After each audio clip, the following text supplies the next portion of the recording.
누구라도 예외 없이 단 한 번이죠. 단 한 번뿐이 없는 인생이기 때문에 우리는 모두 인생을 잘 살면 좋겠다, 그런 간절한 소원을 가지고 있습니다. 근데 말처럼 인생을 정말 잘 살았다 스스로 또 자부할 수 있고 또 남들이 인정할 수 있고 그런 삶을 산다는 게 굉장히 힘듭니다. 여러분 어떻게 생각하십니까? 어떤 사람이 과연 인생을 잘 산 사람일까요? 한번 생각해 보세요. 여러 가지로 말씀을 나눌 수 있겠죠. 근데 오늘 본문에서 힌트를 한번 찾아보세요. 조금 더 가깝게 말씀드리면 제목에서 힌트를 찾아보세요. 기억이라는 말이 있죠. 그죠? 남들이 기억해 주는 사람이 되면 인생을 잘 산 사람이라고 저는 생각을 합니다. 그래서 가깝게는 가족들이 오래오래 기억하는 사람, 또 이웃이, 친구가, 동료가, 또 주변에 많은 사람들이, 더 나아가서는 뭐 더 스케일이 큰 인물 같으면 국민들이, 또 전 인류가 오래오래 기억해 주는 사람이라면 인생을 참 잘 산 것입니다. 동의하십니까? 그렇죠? 물론 기억을 해도 이상한 기억하면 안 되죠. 예를 들어 히틀러, 김일성, 그 못된 인간, 그렇게 기억하면 그거는 말고 좋은 기억, 좋은 기억을 해주는 사람. 그러니까 좋은 기억을 한다는 건 뭘까요? 그 사람을 인정한다는 거예요. 칭찬한다는 거예요. 존경한다는 거예요. 사랑한다는 거예요. 그렇죠? 그렇게 남들이 기억해 주는 사람, 그 사람이 인생을 잘 산 것이다 라고 평가할 수 있습니다. 여러분 그런 사람 되기를 소원하십니까? 네, 그렇습니다. 근데 그보다 더 중요한 게 있어요. 뭘까요? 인간은 나도 사라지고 남들도 다 사라져요. 또 세상은 다 사라져요. 그래서 결국은 정말 중요한 것은 뭐냐면 사람 중에서도 영원한 사람들한테 기억이 되면 영원하겠죠. 그렇죠. 영원한 사람이 누구예요? 성도들이죠. 우리가 다 영원히 살 사람들이기 때문에 세상 사람들보다 인정받는 것보다 성도들의 인정을 받으면 좋아요. 그죠? 그 중에서도 누구 인정받으면 좋을까요? 목회자, 교회 지도자들의 인정을 받으면 더 좋겠죠. 그죠? 근데 그 위가 또 있어요. 누구의 인정을 받아야 돼요? 하나님의 인정.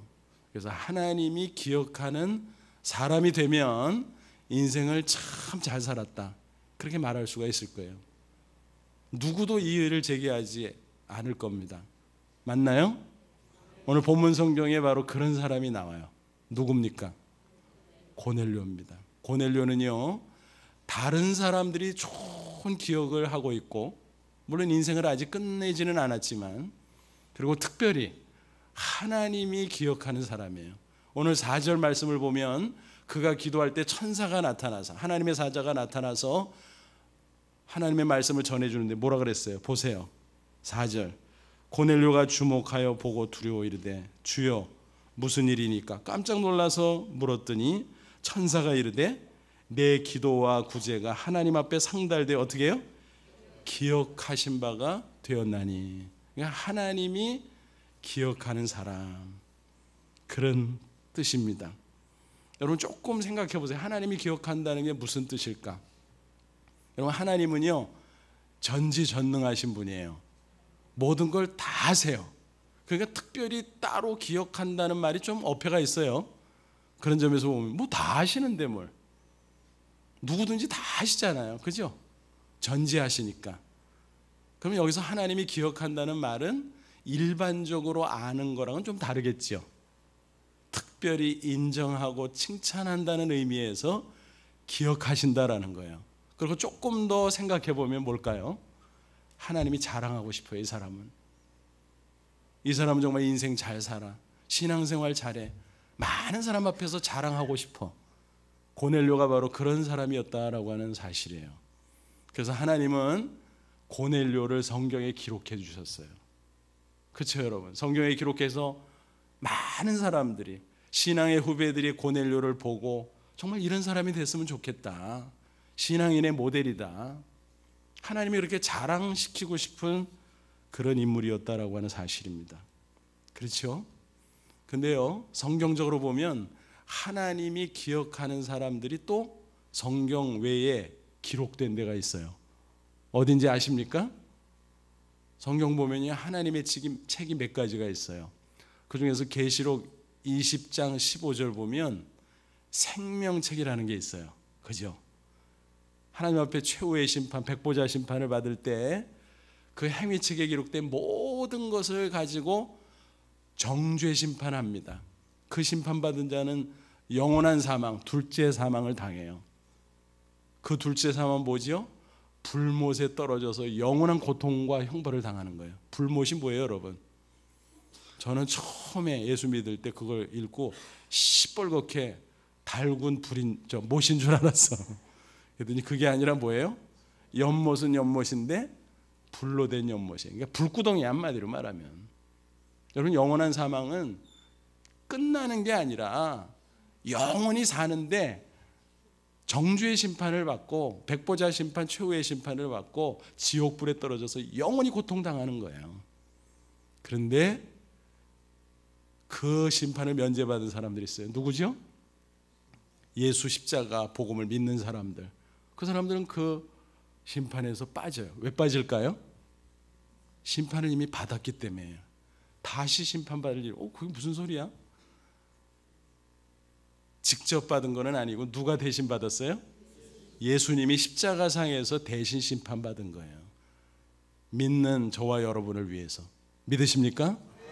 그 우리는 예수님이 2000년 전 갈보리산 언덕 십자가상에서 물과 피를 다 쏟으심으로 우리의 죄값을 치르시고 대신 정죄받고 대신 심판받으셨기 때문에 죄사함 받고 다시는 정죄 심판 받지 않는 줄로 믿습니다. 이런 사람들 이름만 딱 뽑아가지고 어디다가 기록했다고요? 생명책에. 그러니까 생명책에 기록된 사람은 정죄 심판을 받지 않아요. 여러분이 그렇게 되셨나요? 기뻐하시기 바랍니다. 하나님께서 생명책에 이름을 기록한 사람들, 일반적으로 기억하는 게 아니라 특별히 기억하는 거예요. 근데 하나님이 또 한 가지 책이 있어요. 성경을 잘 연구해 보면 이 사람들은요, 생명책에 기록된 성도들 가운데서도 또 특별하게 추려서 하나님이 인정하고 칭찬하고 사람들한테 길이길이 자랑하고 기념하고 싶은 사람들이에요. 그 사람들의 이름이 기록된 책이 뭘까요? 기념책이에요. 말라기 3장 16절에 나와요. 거기 확인해 보세요. 하나님 앞에 기념책이 있다 그랬어요. 저는 개인적으로 그렇게 생각합니다. 이 고넬료 정도의 사람이라면 그 사람의 신앙과 삶이 기념책에 기록이 됐겠다라고 상상해 봅니다. 성경적으로 명시된 것은 아니지만 여러분, 우리가 앨범을 만들잖아요. 요즘 뭐 페이퍼 앨범 다 사라지고 이제 디지털화 됐지만 어쨌든 앨범이니까 그 앨범을 우리가 간직합니다. 왜 간직해요? 기억하기 위해서, 기념하기 위해서. 그 사람과 나의 추억, 그 사람의 훌륭한 거, 아름다운 그런 거를 오래오래 기억하고 기념하기 위해서 앨범을 만들고 간직하잖아요. 맞나요? 그러니까 하나님도 기념 앨범이 있다 이 말이에요. 그게 말라기 3장 16절에 나오는 무슨 책이요? 기념책이에요.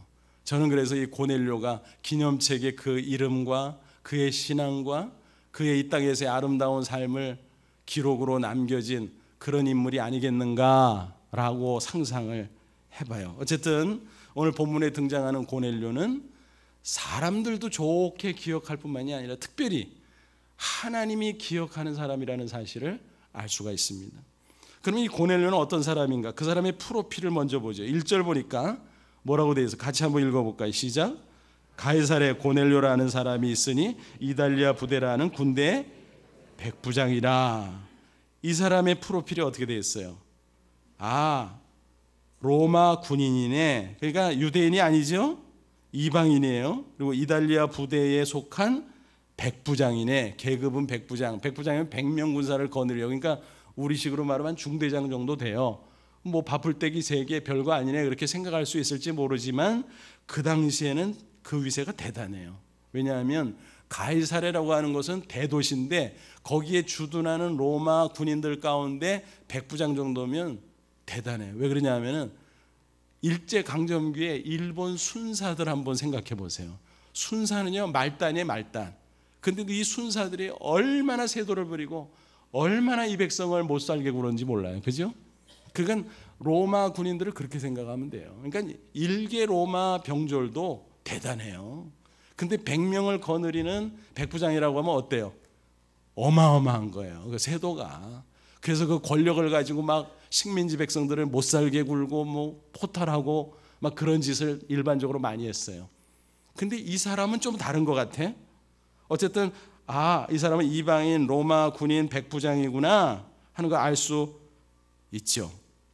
그러면 하나님께서 특별히 기억하고 성경에 이렇게 소개한 것이 그 사람이 그 당시 로마 식민지 시대에 뭐 제법 세도가 당당해서 기록을 하고 하나님께서 이렇게 사람들 앞에 소개할까? 그건 아니겠죠. 특별히 이방인이라고 하는 것은 유대인들 관점에서 보면 핸디캡이에요. 왜냐하면 그 당시 유대인들은 이렇게 기도했어요. 하나님, 내가 이방인 안 된 거 감사합니다. 이방인이 지옥에 땔감 될 텐데 나는 아니라서 감사합니다. 또 여성분들 죄송합니다. 옛날 얘기니까 내가 여자로 태어나지 않은 거 감사합니다. 이랬어요. 정신 나간 유대인들이. 그런 관점에서 보면 또 고넬료 뭐 별거 아니네. 그건 그런 일절에 나타난 겉으로 드러나는 프로필만 보면요, 하나님께서 특별히 기억하고 특별히 자랑시킬 이유가 있어요, 없어요? 없어요. 그것 때문에 그런 것이 아니라 2절 이하에 나오는 뭐예요? 고넬료의 신앙과 삶 때문에 하나님께서 그를 기억하고 그를 칭찬하고 그를 소개하기를 원하신다라고 하는 사실이에요. 그러면 그의 어떤 모습일까요? 보세요. 2절 보니까 뭐라고 됐어요? 경건하여 그랬어요. 경건. 그의 경건한 신앙과 삶 때문에 하나님이 기억했다 하는 것을 알 수가 있어요. 여러분 경건 많이 하는데 경건이 뭐예요 도대체? 여러분 우리가 성경에 나오는 어휘들을요 쉽게 설명할 수 있어야 돼요. 남에게든 내 스스로에게든. 그래야 정확하게 아는 거야. 우리가 무슨 뭐 은혜, 뭐 구속, 뭐 경건, 뭐 이런저런 말을 많이 쓰는데 대충 넘어가는 경우가 있어요. 사실은 정확하게 설명할 수 있어야 돼요. 그래야 내가 정확하게 아는 거예요. 그럼 경건이 뭐예요? 초신자들이 경건이 뭐예요? 설명 좀 해주면 뭐라고 설명하실래요? 그냥 웃고 말아요? 침묵을 지켜요? 시선을 피해요? 여러분 경건이 뭐예요? 경건이 아는데 설명하려니까 좀 그러죠. 간단하게 말하면 이거예요. 하나님 앞에 올바른 태도. 뭐라고요? 예. 하나님 앞에 올바른 태도. 그게 경건이에요. 여러분 사람은요 속을 못 봐요. 그래서 뭐라 그래요? 천길 물속은 알아도 한길 사람 속은 모른다. 사람은 몰라요. 겉만 봐요. 그러나 하나님은 어딜 봐요? 사무엘상 16장 7절 사람은 외모를 보거니와 나 여호와는 중심을 보느니라 그랬어요. 그럼 하나님은 외모 안 보시나? 인간이 보는 외모를 왜 못 보세요? 하나님이 중심을 더 꿰뚫어 보고 평가한다는 거지 외모를 안 보신다는 얘기가 아니에요. 그래서 어떤 사람이 교회 오는데 슬리퍼 찍찍 끌고 추리닝 바지에 와서 좀 하나님 앞에 나올 때 좀 복장 좀 제대로 갖추고 나오라고 그랬더니 하나님이 뭐 중심을 보지 뭐 외모를 봐요? 착각에 하나님 외모도 보세요. 예쁘게 하고 나오셔야 돼요. 근데 겉만 예쁘게 하고 나와도 하나님 어디까지 보세요? 중심까지 보니까 겉하고 속이 다르면 어때요? 외식하는 사람, 위선자. 그러니까 하나님 앞에 책망을 받지요. 그러니까 경건한 사람은 뭐냐면 겉과 속이 같은 사람이에요. 입술로 주여 주여 신앙 고백하는데 진짜 이 속도 꽉 찬 사람이야. 진실한 신앙으로. 무슨 말인지 아시겠어요? 그래서 그걸 뭐라고 말하냐면은 신행일치라 그래요. 뭐요? 신행일치. 신앙과 행위가 딱 맞는다 이 말이에요. 야고보서에서 그래서 야고보 선생님이 뭐라 그랬어요? 행함이 없는 신앙은 죽은 신앙. 많은 그리스도인들이 뭐 믿음으로 구원받는, 그 믿음이 진짜라면 행위가 따른다 이 말이에요. 행위 구원을 말하는 게 아니라 믿음 구원이지만 그게 진짜 믿음이라면 행함이 따라야 된다는 거예요. 신앙에 어울리는, 그게 신의 인치예요. 여러분 아시겠어요? 그러니까 고넬료는 어떤 사람이냐 하면은 하나님이 딱 보니까 하나님 앞에 올바른 태도인데 겉모양만 치장한 게 아니라 속도 꽉 찼어. 진실한 신앙으로. 신행일치의 사람이에요. 경건의 사람이에요. 그래서 하나님이 야 고넬료 너 최고다. 너는 정말 내가 두고두고 기억하고 칭찬하고 또 많은 사람에게 소개시키고 싶고 자랑하고 싶고 그렇다. 그 말씀이에요. 무슨 말씀인지 이해가 되시죠? 그럼 구체적으로 고넬료의 경건한 신앙과 삶이 어떤 건가 한번 쭉 보죠. 본문에서 경건은이 하나님 앞에 올바른 태도인데 크게 두 가지로 나눌 수 있어요. 수직적 경건과 수평적 경건. 뭐냐면 하나님과 1:1 관계. 뭐예요? 무슨 관계예요? 수직적 관계죠. 그러니까 하나님 앞에서의 올바른 태도인데 하나님과의 관계만을 따져볼 때 올바른 태도가 있다 이 말이에요. 그러니까 하나님과의 관계, 그러니까 사람들은 하나님과의 관계만 생각하는 게 아니에요. 여러분 이웃과 형제와 인간과의 이 수평적 관계도 하나님과의 관계의 연장이라는 사실을 기억하시기를 바랍니다. 그 증거를 대드릴게요. 마태복음 5장 보면 예수님께서 무슨 말씀을 하셨냐면은 제단에 예물을 드리려고 하다가 형제와 문제가 있다, 갈등이 있다, 억울하게 한 게 있다, 막 꺼리끼는 게 있다. 그러면 어떻게 하라 그랬어요? 예수님이 그냥 가라 그랬어요? 아니죠. 어떻게 하라 그랬어요? 예물은 두고. 왜 예물을 두고 가라 그랬을까요? 예물 갖고 가면 다시 안 올까 봐. 물질의 마음이 있으니까. 농담하는 거 아니에요. 물질의 마음이 있으니까 물질은 두고 다시 온다. 여기 두고 가면 다시 오게 돼 있어요 원래. 그러니까 아직 하나님 앞에 드리지는 말라 그랬어요. 제단 앞에 두고 가서 이렇게 관계가 나쁜 사람하고 어떻게 해요? 화해를 하고 와서 예물을 드리라 그랬죠. 맞아요? 그러면 하나님이 받으신대요. 예물을 드리는 거는 수평관계예요, 수직관계예요? 수직관계잖아요. 근데 하나님께서 이 수직관계를 말하면서 야 수평관계 바로 잡고 와. 그래야 내가 받을게. 이게 무슨 얘기예요? 경건함은 하나님 앞에 올바른 태도인데 그 안에서 보면 사실은 하나님과의 순수한 수직관계 뿐만이 아니라 이웃과의 수평적 관계에서도 하나님 앞에 바른 삶의 모습이 있어야 된다라는 거예요. 그래서 수직적 경건, 수평적 경건 그렇게 말씀을 드려요. 이해가 되셨나요? 그러면 고넬료의 수직적 경건이 뭔가 한번 찾아내 보세요.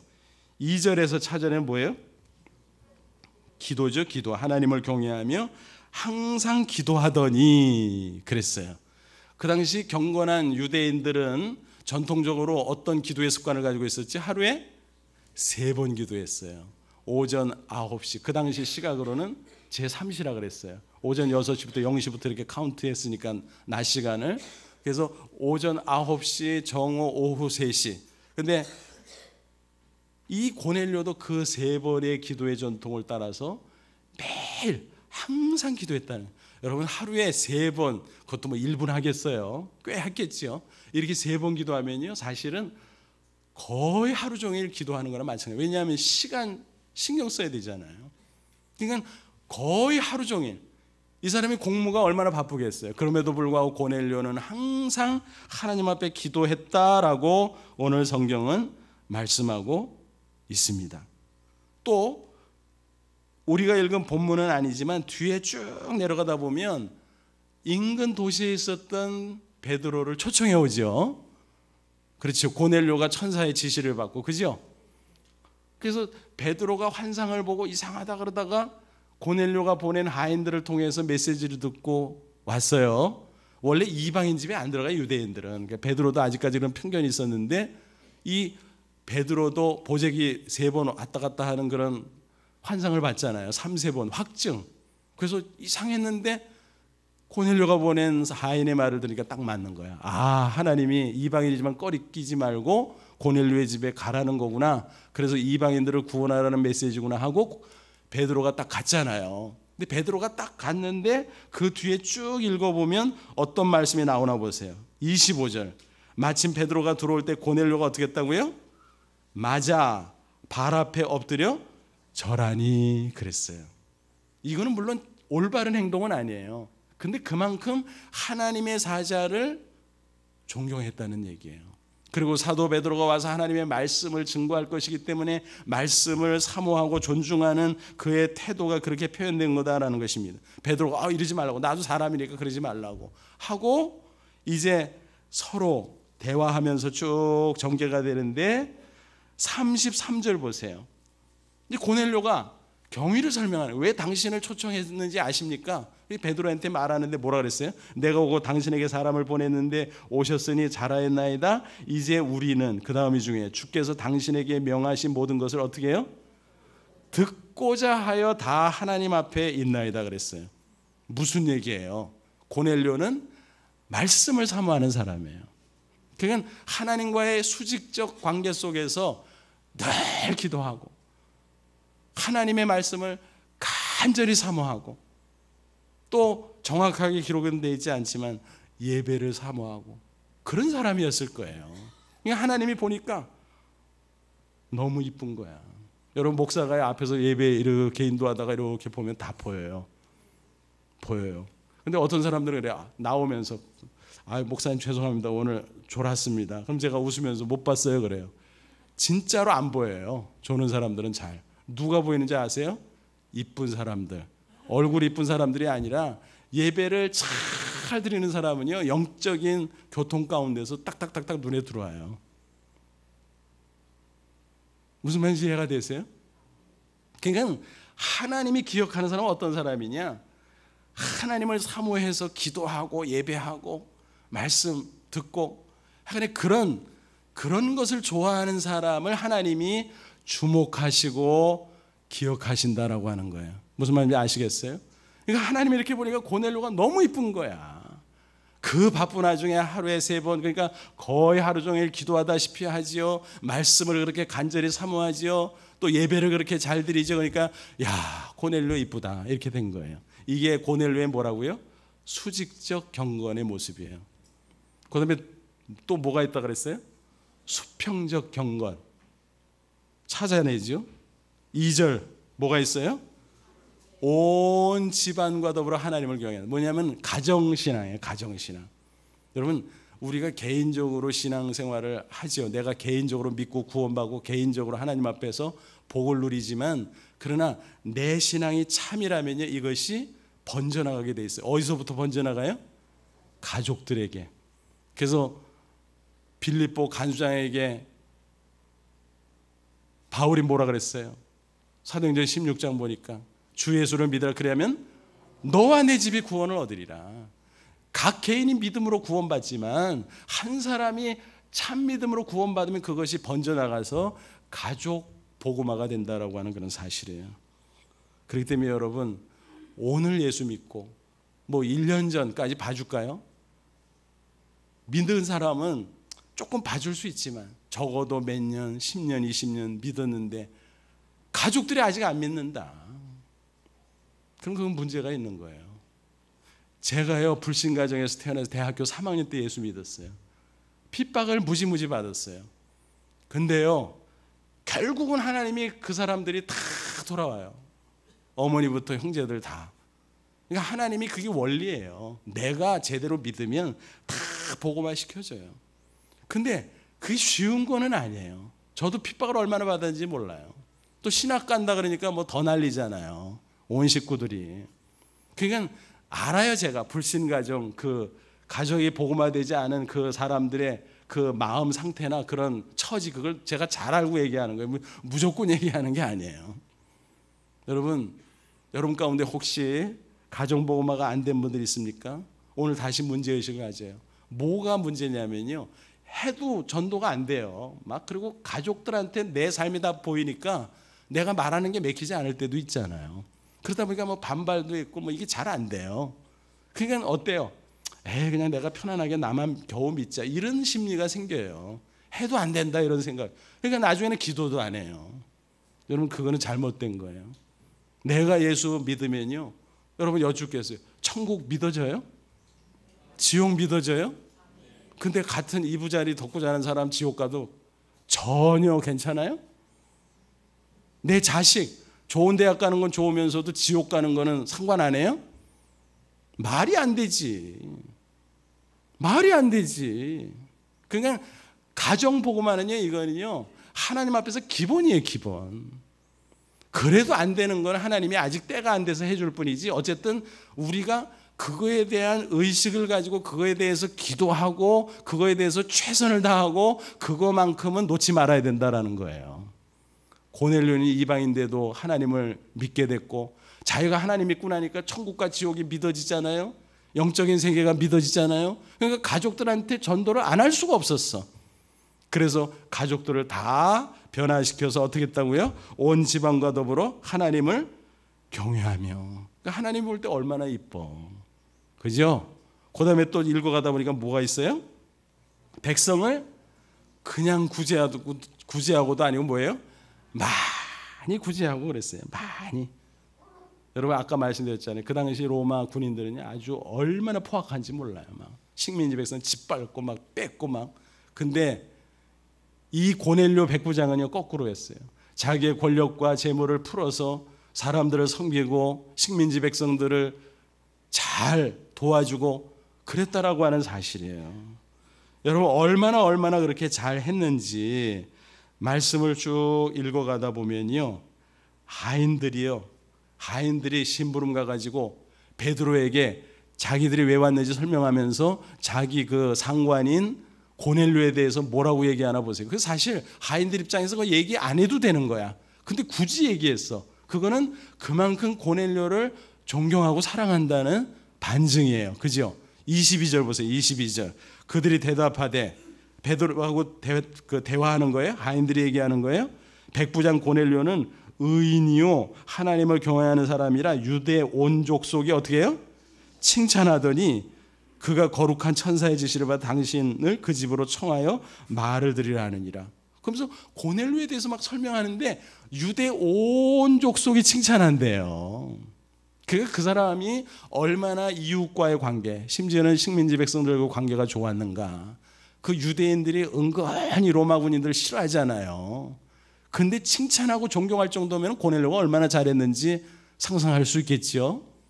고넬료는 그런 사람이었어요. 이웃을 사랑하고 섬기고 구제하고. 여러분 얼마나 놀라운 일인지 몰라요. 또 24절 보세요. 24절. 이튿날 가이사랴에 들어가니 베드로가 이제 간 거예요. 고넬료가 그의 친척과 가까운 친구들을 모아 기다리더니. 이게 무슨 말이에요 이게? 베드로 사도가 오니까 말씀 들어야 되니까 나만 듣자, 내 식구만 듣자가 아니라 뭐예요? 주변에 하여간에 끌어모을 수 있는 사람 다 끌어온 거야. 요즘식으로 말하면은 새생명 축제나 무슨 전도 초청잔치 이런 거 같이 자기가 혼자 그걸 개최한 거야. 그래서 베드로 오니까 야 뭐요?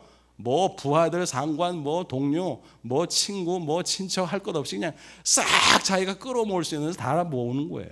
그래서 베드로를 기다린 거예요. 그래서 그때 말씀 듣고 성령 임하고 세례 받고 난리가 났잖아요, 여러분. 전도하는 사람이었어요. 그뿐만이 아니라 이런 사람이니까 하나님께서 고넬료를 어떻게 썼냐면은 선교의 도구로 썼어요, 여러분. 그것도 이방인 선교의 도구로 썼어요. 여러분 베드로가요 수사도지만은 사실은 우리가 비판하자고 치면은 형편없어요. 왜냐하면 여러분 사도행전 1장 8절에 주님께서 승천하면서 마지막 지상명령을 주셔서 뭐라 그랬어요? 오직 성령이 임하시면 너희가 권능을 받고 예루살렘, 유대, 사마리아 땅끝까지 내 증인이 되리라 그랬잖아요. 그거를 누가 들었어요? 사도들과 그 초대 제자들이 들었잖아요. 그 중에서 제일 지도자가 누구예요?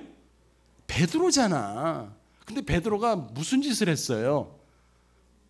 사도행전 7장 전까지 보면요, 예루살렘 안에서 뱅뱅뱅뱅뱅뱅 돌고 범위를 벗어나질 않았어요. 맞나요?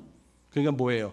유대인에게만 예루살렘 안에서만 복음을 전했지 넘어가질 않았어요. 그러니까 선교에 대해서는 꽝이었다 이 말이에요. 왜 그랬을까요? 유대인의 편견 때문에 그래요. 이방인들을 무시하는 거예요. 이방인들 상관 안 하는 거예요.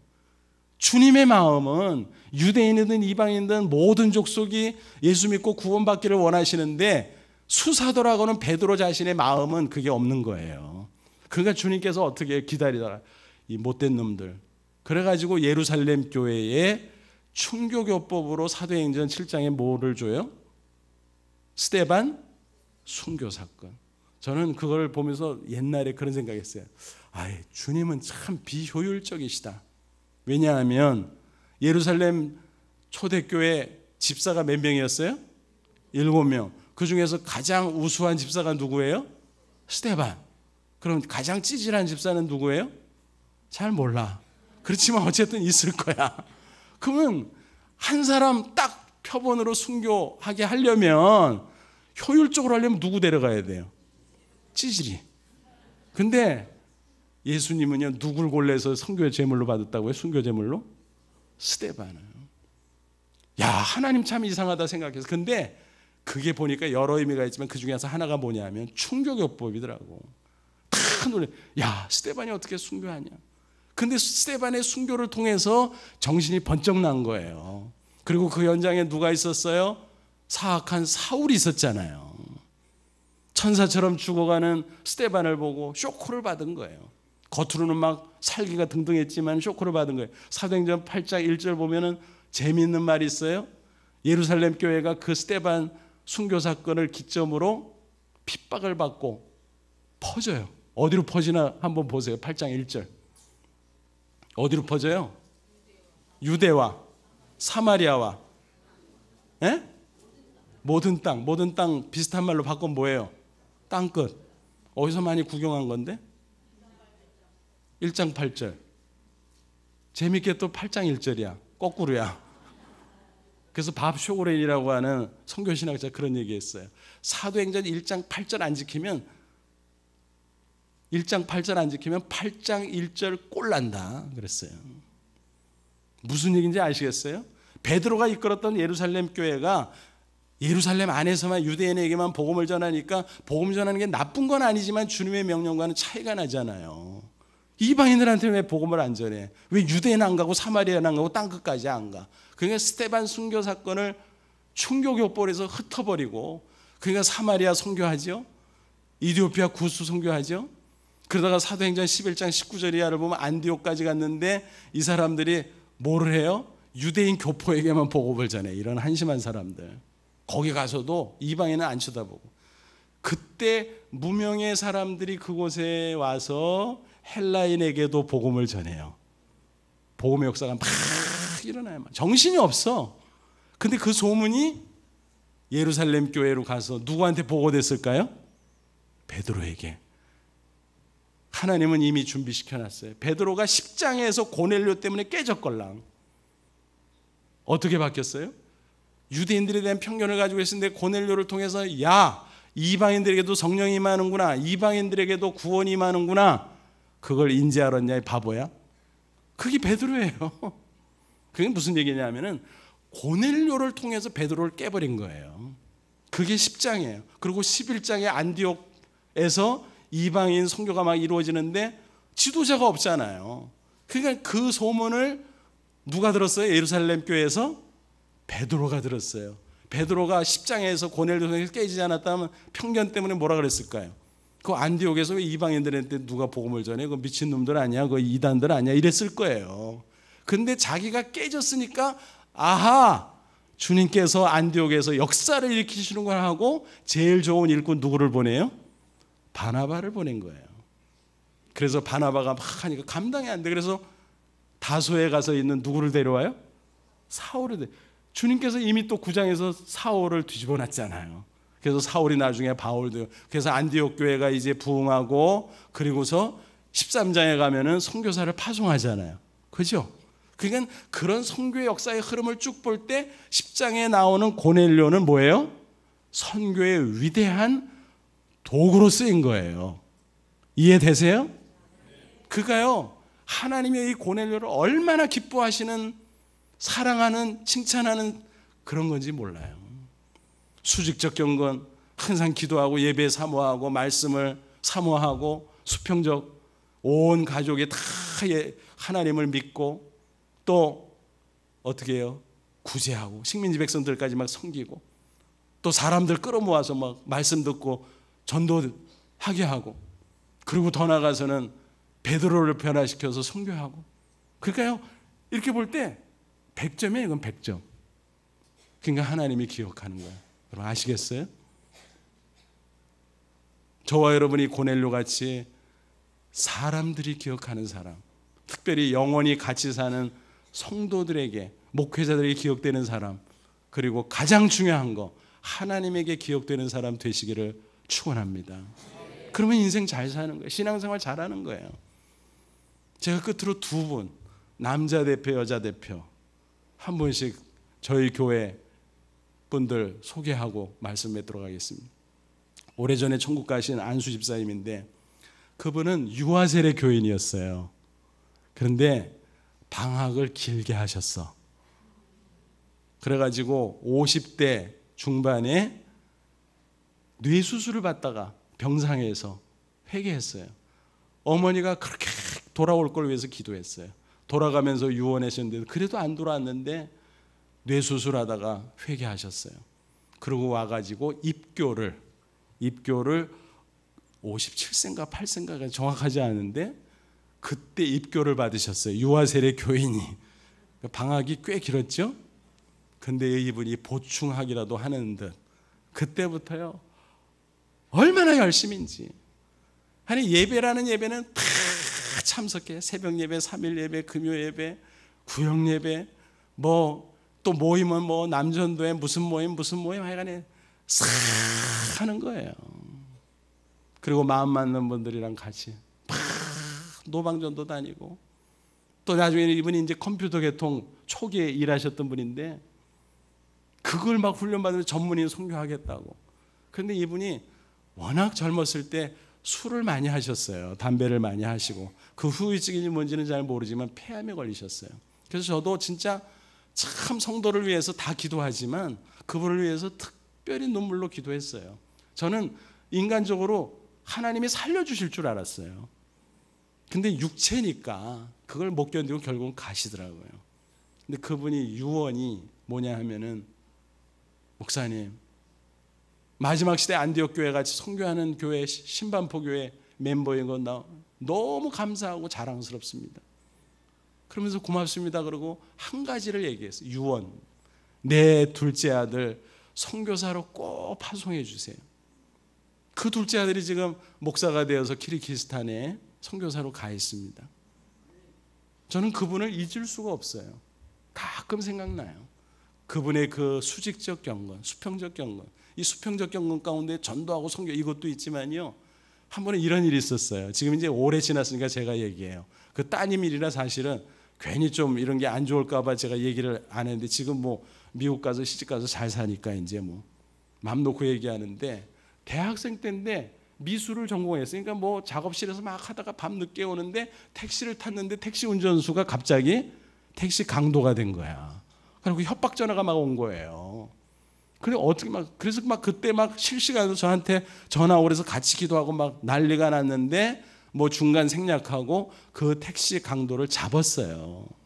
그리고 그 따님도 전혀 뭐 문제가 없고 안전했고, 그래서 너무너무 감사한데, 이 안수 집사님이 이 택시 강도를 어떻게 돌보는지 제가 보고 진짜, 야, 이런 분이 있구나. 예수를 이렇게 믿는구나. 제가 진짜 너무너무 존경스럽더라고요. 저 원주인가 어디 교도소에 가 있는데요, 저한테 같이 가지, 바빠 죽겠는데. 근데 제가 안 갈 수가 있어요. 그런 분이 있는데 어떻게 안 간다 그래요. 나랑 상관도 없는, 일면식도 없는 그 택시 강도지만 왜 그러냐면, 그 전에 서초경찰서 넘어갔을 때 거기 유치장도 갔다 가자 그래가지고. 왜냐하면 목사님 전도해 주세요. 이 사람 예수 믿고 이 사람 새 사람 돼야 되잖아요. 그래서 유치장도 갔죠. 원주교도소도 2번 갔나 하여간에 가고 그랬어요. 근데요, 그 가족들, 그러니까 부인이 도망갔어. 그러니까 그 사람도 불쌍하더라고. 노모가 애들 데리고 있는데 감옥 갔으니 얼마나 그 집안이 기가 막혀요. 그거를요 추록할 때까지 다 도와주더라고. 생활을 다 하도록 하고 옥바라지도 당신이 다 하고 수도 없이 가고. 참 그래서 야 진짜 이게 신앙이다. 그분은 고넬료 같이 수직적 수평적 경건을 가진 분이었어요.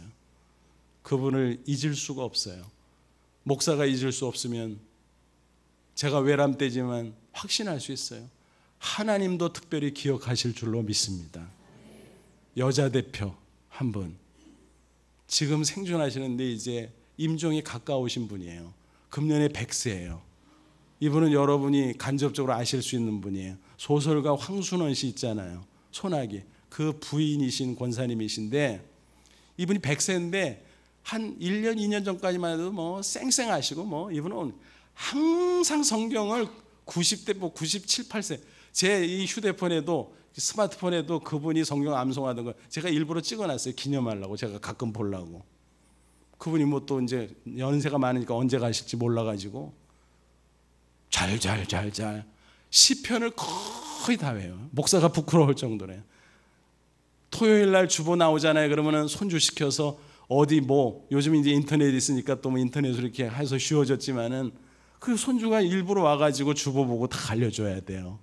찬송이 몇 장이고 본문은 뭐고 설교 제목은 뭐고 그러면 그거를 전날 다 예습을 해오세요. 그리고 귀가 어두우신데도 다 듣고 집에 가서 또 복습하시고 또 설교 재방송 들으시고 그리고 또 그 다음 주부에 이제 전주 설교 요약이 나오잖아요. 그거 오려가지고 다 철해놓고 그것도 복습하시고 그런 분이에요. 그분의 삶을 보면 참 존경. 신방 가면요 제가 신방 받는 것 같아. 은혜 받고 와. 그리고 수십 년 동안 군성교 자기가 다 하고 교회 통해서 또 하고 이분이 어르신인데 가끔가다 거에게 해외 성경을 하는 거예요. 그래서 제가 그랬어요. 한 번은 권사님은 그동안 헌신 많이 했으니까 목사가 할 말은 아닌데 그만하세요. 그랬어요. 제가 이제 인간적인 마음에 그랬어요. 그 연세 드신 어르신이 계속 그렇게 하니까 그랬더니 뭐라 그런지 아세요? 목사님 전 세계적으로 보세요. 선교하는 나라는 다 부강해졌어요. 우리나라도 부강해져야 되잖아요. 우리가 복음에 비친 나라인데 그리고 내가 천국 갈 날이 가까운데 내가 가까울수록 더 열심히 하고 더 해야지. 목사님이 무슨 그런 소리를 합니까? 오히려 저를 야단은 아니지만 하여간에 그렇게 얘기하시더라고요. 그래서 오히려 제가 막 얼마나 부끄러운지 몰라요. 그리고 신문 보면요 신문이 기도책이야. 신문 보면 다 국제면까지 보면서 그거 가지고 하루 종일 기도하시는 거예요. 그리고 우리 한국 전통사회에 고부관계라는 게 있잖아요. 근데 이분은 그래요. 그 내막은 잘 모르지만 하여간에 그분의 간증을 통해서 들으면은 그 며느리들한테 당신은 절대 신세라는 말이 이상하지만 신세 안 지고 당신이 하여간에 며느리한테 이렇게 지면 안 되려고 애를 쓴대요. 그래서 자기가 마음속에 그런데요. 며느님들이 이제 나중에 예수를 믿은 분들인데 내가 전도비 쓰는 셈 칩니다. 그래요. 무슨 말인지 알아요? 용돈 받는 대신에 용돈 주고 바라기 전에 당신이 베풀고 그러니까 전도비 쓰는 셈 치고 그런데요. 무슨 말인지 이해가 되세요?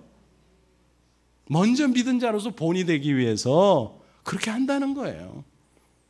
그분이 100세가 됐는데 이제 거의 쇠하셔가지고 얼마 전에 병원에 이렇게 신방 가서 이렇게 얼굴을 보니까요 100세 사셨으니까 여러분들이 아까 와 그랬잖아요.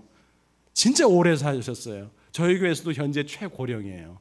근데요 제 마음이 어땠는지 아세요? 야 인생이 짧구나. 역설적이죠 여러분. 제일 오래 사신 분인데 인생이 짧아요. 그분과 나의 추억이 있잖아요. 내가 신방하고 그분하고 전화했던 거, 대화했던 거, 그분의 삶을, 그분의 신앙을 내가 들은 게 있고 그게 주마등처럼 막 스쳐가면서 인생이 너무 짧구나. 여러분 인생이 사실 아무것도 아니에요. 우리가 돈이 있으면 뭐합니까? 학식이 있으면 뭐합니까? 지위가 있고 명예가 있으면 뭐예요? 다 사라져요. 그거 아무것도 아니에요. 지금 쥐고 있으니까 그게 대단한 것 같죠? 세월 지나가면 아무것도 아니에요. 마지막 갈 때 남는 게 뭡니까 여러분?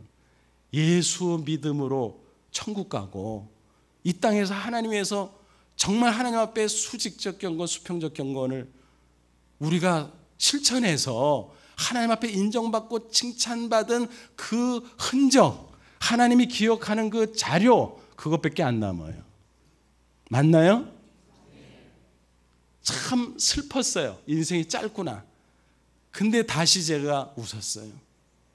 인생이 무상하고 흘러가지만 이 어른은 당장 가셔도 하나님 앞에 기념할 게 있다. 나도 부족하지만 내가 두고 오래 기억할 것 같다. 그런 생각을 하니까요, 너무 감사했어요. 너무 감사했어요. 여러분, 말씀을 마치겠습니다. 인생을 잘 산다는 게 과연 뭘까요? 별거 아니에요. 남들이 나를 좋은 기억을 할 수 있도록 그렇게 살면 돼요. 그 중에서 교회 안에서 성도들에게 기억되고, 특별히 목회자에게 기억되고, 그리고 가장 궁극적으로 하나님에게 기억되는 신앙과 삶을 살면 돼요.